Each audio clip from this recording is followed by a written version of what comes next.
In a remote Nevada desert, where nothing should have lived and nothing should have grown, one discovery changed everything. A single rock, cracked open under the sun, unleashed one of America's wildest gold rush booms and built a city that rose faster than any in the West, only to die just as quickly.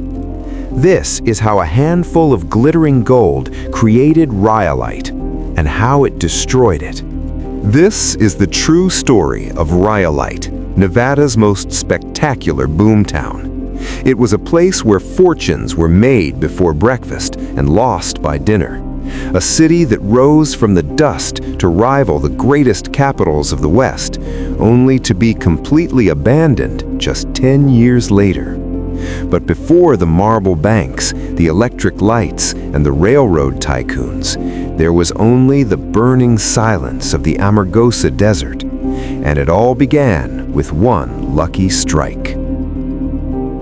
In the summer of 1904, the Amargosa Desert of southwestern Nevada was not merely uninhabited, it was aggressively anti-life. It was a landscape forged in violence, a twisted boneyard of ancient volcanic eruptions where the earth had been cracked open, roasted, and left to bake under a relentless sun that turned the air into a physical weight. The silence here was absolute, a heavy, suffocating stillness broken only by the dry hiss of wind passing through greasewood and the occasional skitter of a lizard over stones that were hot enough to blister skin. This was the edge of the world, bordering the funeral expanse of Death Valley, a place where the map simply faded into blank spaces and where water was more precious than blood. Into this geologic hellscape walked Frank Shorty Harris and Ernest Ed Cross, two men who would inadvertently light a fuse that would explode into one of the greatest and shortest-lived frenzies in American history. Shorty Harris was already a part of the desert's mythology, a man who seemed carved from the very sandstone he traversed. Standing barely 5 feet tall, he was the archetype of the single-blanket jackass prospector, a nomad who found civilization claustrophobic and the open range comforting. He possessed an innate, almost supernatural sense for the land, a geological intuition sharpened by years of failure and survival. His partner, Ed Cross, was a younger man, less weathered by the alkali dust, but driven by the same universal fever that had pushed Americans west for 50 years, the hope that the next swing of the pick would change everything. On August 4th, 1904, they were navigating the treacherous terrain of the Bullfrog Hills, roughly 120 miles north of Las Vegas, a city that barely existed at the time. They were miles from nowhere, their lives dependent on the 6 burros carrying their supplies and the meager water in their canteens. The discovery that would spark the boom did not happen with fanfare. It happened with the quiet clink of steel against stone. While Cross attended to the camp chores near a lonely watering hole known as Buckboard Springs, Shorty did what he always did. He wandered. He climbed a small rise of volcanic rock, his eyes scanning the ground with the lazy focus of a man who had looked at 1,000,000 rocks and found nothing in almost all of them. But this time, the geology spoke back. He struck a ledge with his pick, breaking off a chunk of quartz. When he lifted it to the dying sunlight, the rock didn't look like the iron-stained rust common to the area. It was stained a vivid, peculiar green, resembling the moss on a riverstone or the skin of an amphibian. Embedded within this green matrix were flecks of free gold, visible to the naked eye, glittering with the promise of immense wealth. Harris called for Cross, and together they pulverized the sample, panning it with their precious canteen water. The result was a tail of gold so thick it seemed impossible. This was high-grade ore, the kind that miners spent their lives dreaming of. Harris, looking at the greenish hue of the rock caused by copper staining, remarked, "This rock is green as a bullfrog." In that moment, the Bullfrog Mining District was named, and the silence of the Amargosa was doomed. The two men knew the danger of their situation immediately. A strike of this magnitude was a heavy secret to carry across a lawless desert. They staked their claims, the original Bullfrog claim and several others, and began the arduous trek north to Goldfield to record them. Goldfield was the reigning queen of the Nevada mining camps, a place of chaotic energy, saloons, and stock exchanges. The journey was a test of endurance, a paranoia-fueled march through heat and dust, where every plume of smoke on the horizon looked like a claim jumper. When they finally arrived, the sensible thing would have been to quietly file the paperwork and secure financing. But Shorty Harris was not a sensible man, and he had a weakness for whiskey and conversation. In a Goldfield saloon, amidst the haze of tobacco smoke and the smell of stale beer, the secret broke. It is said that Shorty, deep in his cups, pulled the green-spotted rock from his pocket and slammed it onto the bar. The room, filled with seasoned prospectors who knew the look of high-grade ore, likely went silent. This wasn't just gold, it was unique. The green stain was a signature, a geological fingerprint that proved a new, untapped district had been found. Harris may have traded a share of his claim right there for a meager sum, but the transaction was secondary to the news. The Moccasin Telegraph, the word-of-mouth network of the desert, ignited.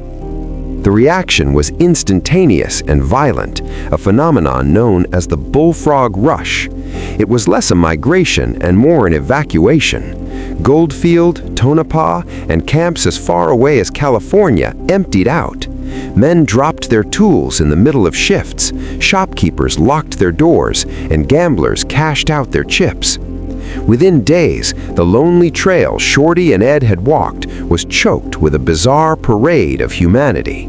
Ragged prospectors with burros jostled for space with heavy freight wagons, buckboards carrying investors in city suits, and even early, sputtering automobiles that choked on the desert dust. They were moving into a wasteland with no water, no timber, and no infrastructure, driven by a collective hysteria fueled by the sight of that green rock. By the winter of 1904 and early 1905, the Amargosa Desert had transformed. Tents sprung up like white mushrooms across the sagebrush. These initial settlements, Amargosa City, Bonanza, Bullfrog, were chaotic, desperate places. Water was hauled in from miles away and sold for prices higher than whiskey. A barrel could cost as much as $5, a fortune in those days.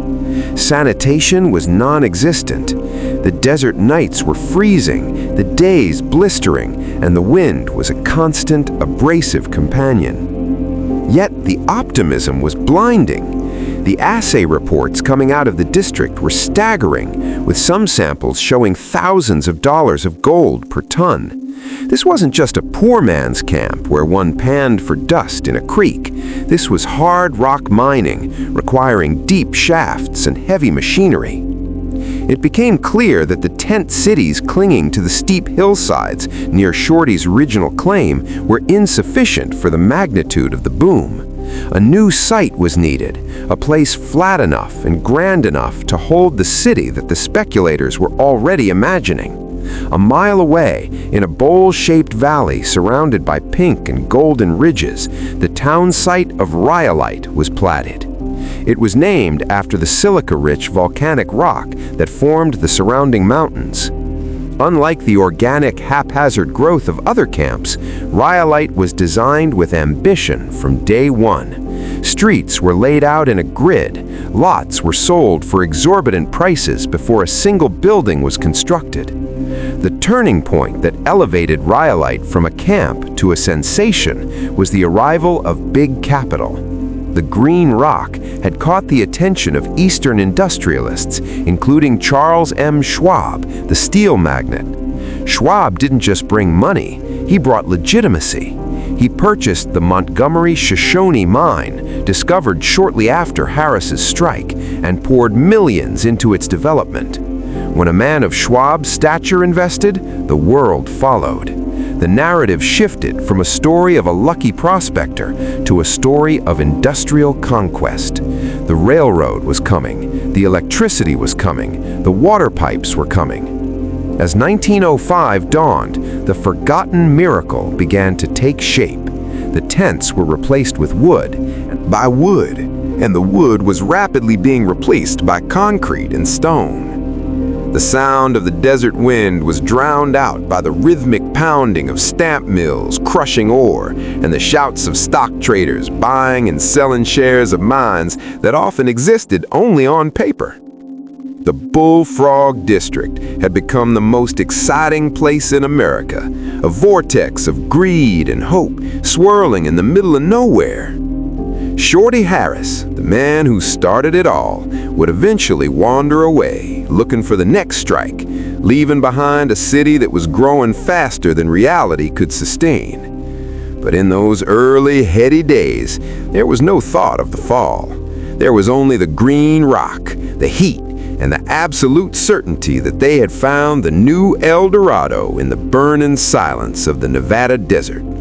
The boom was not just an economic event, it was a psychological fever that convinced thousands of people that they could conquer the most hostile environment on Earth, simply because the ground beneath them glittered. The desert does not like to change. For millions of years, the Bullfrog Hills had known only the slow erosion of wind and the silent baking of the sun. But in the span of a single breath of history, between the winter of 1904 and the summer of 1906, humanity waged a war against this silence. This is the story of how a canvas illusion solidified into a concrete reality, a transformation so rapid and heavy that it seemed to bend the very gravity of the Mojave. To understand the scale of this change, one must first close their eyes and listen to the sound of the wind in early 1905. It was a flapping sound, a chaotic, rhythmic snapping. 5,000 people were living in the Bonanza and Ladd Mountains, and almost all of them were housed in white canvas tents. The valley looked less like a city and more like a field of giant white mushrooms that had sprouted overnight after a rainstorm. The life inside these tents was transient. The walls breathed with the wind. The floors were simply the desert hardpan, perhaps covered with a rug to keep the dust down, but the dust never truly slept. It coated the bed sheets, settled in the water cups, and lined the creases of every miner's face. But the gold was real, and because the gold was real, the people began to dream of permanence. They tired of the flapping canvas. They tired of the uncertainty. A collective psychological shift occurred within the camp. They decided that Rhyolite would not just be a camp, it would be a metropolis. And so the great hardening began. The transformation started with the roads. The chaotic trails worn by donkey hooves were straightened. Surveyors arrived with their tripods and brass instruments, imposing the rigid geometry of the grid system onto the wild curves of the desert. They drove wooden stakes into the ground, marking where Golden Street would run, where Broadway would intersect. They carved order out of chaos. Then came the materials. Before the railroad arrived, every single plank of wood, every bag of cement, and every pane of glass had to be hauled by wagon across miles of punishing terrain from the nearest supply depots in Las Vegas or Tonopah. The air became thick with the smell of sweating mules and fresh pine. The soundscape changed. The snapping of tents was replaced by the rhythmic thud, thud, thud of hammers and the wet scraping sound of trowels spreading mortar. The first wooden structures rose quickly, false front stores that tried to look taller than they were. But wood was a vulnerability in the desert. It was dry, brittle, and prone to fire. The wealthy investors of Rhyolite, men like Charles Schwab, demanded something stronger. They turned to the very earth beneath their feet. They began to quarry the local stone, and they began to mix concrete. The rise of the John S. Cook & Co. Bank remains the most potent symbol of this era. It was not merely a building, it was an act of defiance. Imagine the sheer logistical madness of building a 3-story Italian-style structure in the middle of a waterless wasteland. Construction began in a frenzy. Laborers, their shirts stained with salt, mixed tons of concrete under the relentless glare of the sun. They poured the foundation deep, rooting it into the earth as if to say, "We shall not be moved." The building cost $90,000, a staggering sum for the time. As the walls rose, the residents watched in awe. This was not a rough-hewn mining shack. The facade was finished with concrete and stone that smoothed out the roughness of the frontier. Inside, the transformation was even more jarring. While outside, the temperature could soar to 110 degrees, the interior of the cookbank was a cool sanctuary. Workers installed marble floors imported from Italy, cool, smooth, and veined with history. They installed mahogany woodwork, polished until it gleamed like dark water. They fitted stained glass windows that caught the harsh white light of the desert sun and filtered it into soft pools of red, blue, and gold upon the floor.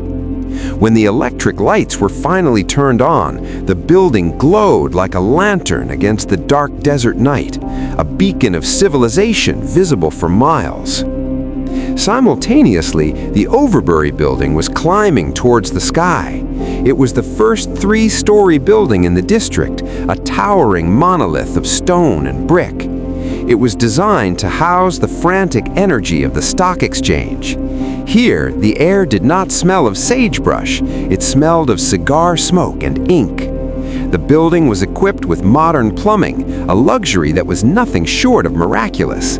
Pipes had to be laid, water had to be pumped from springs miles away, defying gravity and distance to bring a cool stream of water into a porcelain basin on the 3rd floor of a building surrounded by cactus. The sound of a flushing toilet or a running tap in the Overbury building was the sound of man conquering nature. And let us not forget the Rhyolite school. In most boomtowns, the schoolhouse is an afterthought, a drafty wooden shed where children learn their letters on slate boards. But Rhyolite believed in its own immortality. They believed their children and their children's children would live here, so they built a fortress for education. The school was constructed of concrete, built to withstand the howling winds and the scorching heat. It cost $20,000. It had a Spanish-style tile roof, heavy and red, providing shade and style. It featured a domed cupola that reached up towards the blue sky. Inside, the classrooms were spacious and airy. One can imagine the sound of 40 children reciting their lessons, their voices echoing off the thick concrete walls, while outside, the machinery of the mines rumbled on. It was a surreal juxtaposition, the innocence of a schoolyard in the center of a greedy industrial whirlwind. The texture of the city changed. Walking down Golden Street in late 1906 felt entirely different from 1905. Your boots no longer sank into soft sand. They clicked against concrete sidewalks. Yes, sidewalks, in a place where only lizards had scurried a year prior. Ladies in long Victorian dresses now walked with parasols, their skirts protected from the dust by paved walkways. Stone replaced canvas. Permanence replaced transience. The Porter Brothers store was built with large stone blocks and immense plate glass windows that displayed canned goods, fine fabrics, and mining tools. The hotels rose up, 3 stories of brick and mortar, offering soft beds with clean linens, replacing the bedrolls on the dirt. The auditory landscape had shifted completely. The silence of the desert was gone, exiled to the far ridges. In the city, there was the constant hum of commerce. The telegraph wires sang in the wind, carrying stock prices to San Francisco and New York. The steam whistles of the mines announced the shift changes, a mechanical rooster crowing 4 times a day. The sound of pianos drifted from the saloons, mixing with the clatter of silverware in the restaurants. But there was an irony in all this concrete. The people of Rhyolite were building as if they were in Rome or London. They were using materials meant to last for centuries. They were pouring their faith into the foundations, believing that if they built it strong enough, the gold would never run out. They looked at the thick walls of the cook bank and felt safe. They felt that a building so heavy, so expensive, and so beautiful could never be abandoned. They did not realize that they were building a magnificent shell.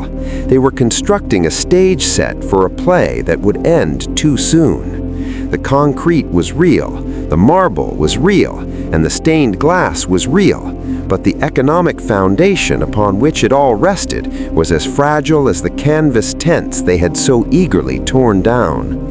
Yet for that brief, shining moment in history, Rhyolite achieved the impossible. It turned the dust into stone. It forced the desert to wear a suit of concrete armor. It was a triumph of human will, a queen city of the desert that rose not slowly over generations, but exploded into existence through the sheer force of hope and greed. The tents were gone, folded away into memory, and in their place stood a city of stone, waiting for a future that would never arrive. Join us for the next story. Please like and subscribe to stay with us.